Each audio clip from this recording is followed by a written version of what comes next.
So we need to talk a little more about utilitarianism and the concept of utility, the problems with utilitarianism. And I was looking through some of your posts, and really most of them happened in that last week of the 2 weeks, which is a problem. So please, please, when we have 2 weeks to work on a discussion board, go ahead and jump in. It's hard for me to respond when people aren't really posting. It's hard for me to see where you aren't understanding or you're missing a concept. And then, of course, at the end of the second week, I started having some tech issues, so that messed us up a little more. But I had tried to respond at the beginning of the first, or at the end of the first week, and really nobody had much posted, which is why I posted that video that I did. When we talk about utilitarianism, you have to understand that um, we're talking about utility as pleasure, um, in some sense, happiness, pleasure, the absence of pain and suffering. Um, at its most basic level, utilitarianism can seem fair when you start because value, if you want to do the utilitarian math, 1 equals 1, right? One life equals one life equals one life. That's the basics, that's the reality at the most raw level of utilitarianism. Um, as the founder of utilitarianism said, when it comes to pleasure, pushpin is as good as poetry. Um,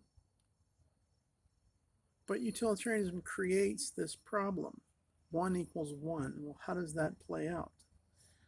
Um, and that's when you start getting all these hypothetical issues in utilitarianism, right? Um, should I kill one person that 5 people can survive? And then people start saying, well, wait a second, but this person is attached, right? We're all attached. We have attachments. Um, we have jobs. Maybe my job helps more people than your job, but how do we know that? Um, so the reason that people try to put a number value is, um, we want to say that getting pleasure from gardening or painting a beautiful picture or kind of the pleasure of helping your fellow man, your other human beings um, to thrive, you know, um, doing altruistic work, that maybe that brings you pleasure and you like to do that. We'd like to say that that pleasure is higher than, oh, I don't know, the pleasure of dogfighting, right? What if somebody's into dogfighting, or if they're into cockfighting, and they really get a lot of pleasure out of that? How do we rate that? Um, we want to say those things are wrong, but on the utilitarian principle, how do you say that if it brings someone pleasure? Um, and Bentham said, pushpin is as good as poetry. Pushpin is this little tiny child's game. Um, Poetry, I mean, is what if someone hates Shakespeare and loves, I don't know, watching mud wrestling? Um, is one more valuable than the other when we talk about pleasure? So is pushpin as good as poetry? Is this little kid's game as valuable as high art? If it gives you plenty of pleasure, um, you know that's the only basis for utilitarian, which creates problems like you know um, one of the ones in one of the videos, right, is somebody's it's the World Cup. Millions of people around the world take great pleasure in watching the World Cup, and it's the final game of the World Cup. And a piece of television equipment falls over on one of the workers and crushes his arm underneath. And truth be told, he's going to be in pain, but whether they get him out in an hour or in 2 hours when the game's over isn't going to drastically change his life at this point. he's just going to hurt for a couple hours. So we'll just leave him there so that the multiple millions of people can enjoy watching the game. Because if we have to unplug this equipment and we can't broadcast, then a lot of people are going to lose pleasure, right? If you do one-to-one, that's what you end up with in utilitarianism. So that's all those ethical dilemmas that get created. You know, do we save 5 people by killing 1 person? And how do you, from the perspective of utilitarianism, where 1 equals 1, and that's the raw math, how do you value that? And that's where the temptation comes in to want to put a numeric value on life. That's where you all start talking about, you know, is it the prisoner or the Pope? Is it some altruistic person or is it some criminal? And you want to say 1 equals 1. Okay, 1 equals 1. Does the pleasure of the criminal equal the pleasure of the victim? How do we balance that, right? What if someone gets pleasure from stealing? What if they steal from just 1 person? Is that a zero-sum game? I mean, the one is, let's say 1 person stole $1,000 from another person, and it affects nobody outside of those 2 people. So 1 person is $1,000 happier, the other one is $1,000 sadder. Well, what do you do about that, right? I mean, this is 1 equals 1. That's the math. So that's a zero-sum game. Or is it? Then we got to ask, well, did the person that stole the $1,000, you know, are they starving? And is the person that was stolen from, are they? Well, now we get into all these calculations, and it begins to fall apart. John Stuart Mill was a later utilitarian, and he tried to create ways to determine that numeric value, because 1 equals 1 wasn't working because it creates all these problems, right?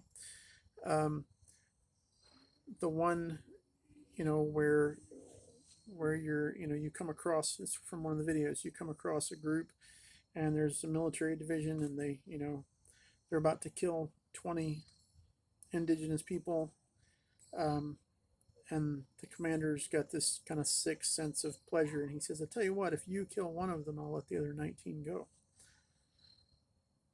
Okay, well, utilitarianism, I should take the gun and kill the 1, right? Well, maybe not. What does that do? How do we, you know, if Bentham is right, 1 equals 1, 1 pleasure, 1 pain, so 19 not dying, 1 dying, and me having to have the displeasure of killing the 1, well, but does that balance out? I mean, if the guy's a sicko enough to want me to kill 1, maybe he wants to kill all 20. I mean, maybe he's sick. Maybe he gets some kind of sick pleasure. Does his pleasure count? If 1 equals 1, then 1 equals 1. And that's the challenge. It's the challenge for raw utilitarianism, Bentham type. The challenge for Mill's later additions to utilitarianism is, how do you place a value outside of the 1 equals 1? How do you develop that value system? And that's why I ask about, can you put a numeric value on life? It's important to think that through. And a lot of you are missing this. You jump into talking about feelings. You jump into talking about, you know, a person's purpose and plans, and that's showing you the problem of utilitarianism. But a lot of you think I'm not a utilitarianism because I think 1 life equals 1 life. Actually, that's dead on the core basis of utilitarianism. That's why it's tempting at all, is people want to say, well, equality, 1 equals 1 equals 1 equals 1. So the Pope's no more important than a prisoner, is no more important than a president, is no more important than your mother. It's 1 equals 1 equals 1. That's the temptation to like utilitarianism. The problem is you begin to have these effects that create real problems that I've been talking about. I hope you're catching what those problems are. Something else we need to look at in your responses, and this one comes up no matter what we seem to be talking about. I really need to pay attention here and get this one down, right? People will say something like, well, if you're a good person, then we can make this kind of calculation. That's a problem. We're trying to determine what it means to be a good person. What is good? What is right? What is wrong? How do we determine you're a good person? We can't say we can determine you're a good person by you being a good person, meaning if you're a good person, then we should value you in a utilitarian sense. But in a utilitarian sense, there's no basis for valuing you as a good person more than a bad person. There isn't one. So you can't really talk about if someone's a good person because the calculus is 1 equals 1 equals 1. Good person, bad person. There's no such thing. There's only pain and pleasure. There's only utility. What is useful? What is useful to producing pleasure and avoiding pain for the most number of people? Keep that in mind. When you're trying to determine what a good person is, you can't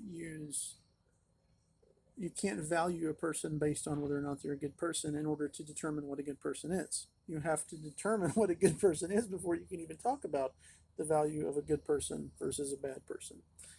So we have to determine what it means to be good, what it means to be bad, what it means to do right, what it means to do wrong. And for the utilitarian, everybody's value is equal on raw utilitarianism. 1 equals 1.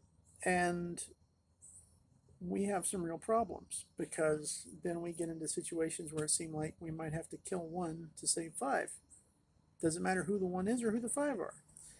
But then we have to say, well, but what if that 1 could help a lot more than they help alive than they do by dying? Well, then that's where we start getting into that. Can you put a number value on a life? If it's a great brain surgeon who's going to save, hundreds or thousands of lives that no one else can save, do we kill them to take their organs and save 5 sick people that are pretty decent, but, just average people? But then we say, well, do we kill 1 criminal to give organs to save 5 people who are average, decent people? You can't make those decisions in utilitarianism because there's no way to value the people. But then we want to value the people because utility, right? What's the most useful for producing the most pain for the most number, and the most pleasure for the most number, and the least pain for the most number, and it really is contradictory. It also creates problems and has issues that we haven't really talked about, and we'll talk about more in the days ahead with other forms of ethical systems. But people talk about, are you going to do more for your family member than you are for a stranger? This is another problem with utilitarianism. Do we really think it's wrong to save my family member instead of someone else? So I don't think we do. We might want to. If somebody wants to be utilitarianism, they'll say, well, you should value other people just as much as your own family. I would get arrested if I did that. And here's what I mean. I could probably feed and keep alive a lot more children in some other country by donating money to feed a lot more children in some other country, just based on prices and the way food is distributed. Um, what it costs to feed my kids here. I got 4 kids living at home with me. It costs me a good bit to feed them every month. And, maybe not elaborate. Even if I just feed them basic food, it's going to cost me more to feed them than to feed, some starving kids in Africa, some porridge that's going to keep them alive. So do I take all my money and let my kids go hungry to feed thousands for what I feed my 4? If there's a raw utilitarian principle at work, then it would seem like I would have to. But we don't like that. That's not a good way to go about it. So we need an ethical system that considers our obligations, our human obligations based on relationship. And we'll get into that. But that's one of the things that utilitarianism tends to miss. In fact, if you're a strict utilitarianism, you have to do away with the importance of relationship. You can't take into account relationship. But the truth is, if there's an emergency, it just works best if I first and foremost take care of my children. If I have leftover resources, abilities, time, energy, then certainly, I should try to help someone else in that emergency. But I can't determine that based on utilitarianism. Based on utilitarianism, I ought to do whatever I can to save the most. So if we're in a drastic emergency and leaving one of my children to die would allow me to save 20 other people, then I should just leave my kid to die. But that's not happening. That's not human. That's not the way we think or the way we work. And the reality is, it misses. This is the big thing that utilitarianism misses. And someone said, it's situational. All ethics are situational. That doesn't mean they can't be objective. I've made the argument for objective ethics. Objective ethics can be situational. There are objective realities about ethics that we have to use to determine what we're going to do in a given situation. That's how it works. You have to do the hard work of the situational application of the overarching ethical principles. That's something else we'll get into more as we move into other philosophical approaches. But we have to take the full situation into account, and utilitarianism doesn't give you the tools to do that. Here's what I mean. Look back at that situation, right? You're in the jungle, you're on a tour in the jungle, and there's this, sicko kind of, I don't know, Marxist communist rebel out in the jungle, and he's rounded up some indigenous peoples that are in his way, and he's going to shoot them all. And he says, if you shoot one, I'll let the rest of them go. From a utilitarian perspective, I should just shoot the one, right, to let the other 19 live. But that doesn't take into account all kinds of human realities. Number one, we're dealing with a sicko. How do I know he's actually going to let them go? Number two, how do I know he's not going to shoot them and me once I shoot them? Are there other options available to me? Or is it only these two? Well, if it says there's only these two, then we're not really thoughtful or imaginative.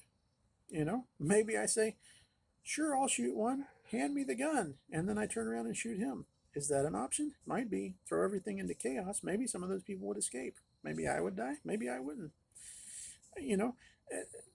Utilitarian hypothetical situations don't take situation into a real perspective. No situation in life is reduced to two options. Hardly ever. It just doesn't tend to happen. When we reduce ourselves to only two options, we're not thinking and we're not looking at things. We're not using wisdom. So that's something else you need to get and understand with this is these utilitarian ethics has a lot of problems, and it doesn't take into account a lot of humanity, what it means to be family, what it means to be in a relationship. The fact that we have more than two options in most situations that we live through. The fact that we can think creatively. The fact that we can act bravely. The fact that we can act in a self-sacrificing way. The fact that we have obligations to people based on relationship, not just based on numbers. All these things fall flat in utilitarianism. And that's what we really need to take a serious look at. This week, hopefully you've started, but we're moving forward into egoism. There's some positive aspects to egoism, but there's also some difficulties with that as well.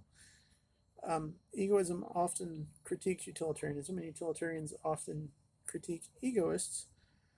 I don't stand on either of these, but I do think both of them have a little bit to offer, but both of them fall short when it comes to determining how we should act.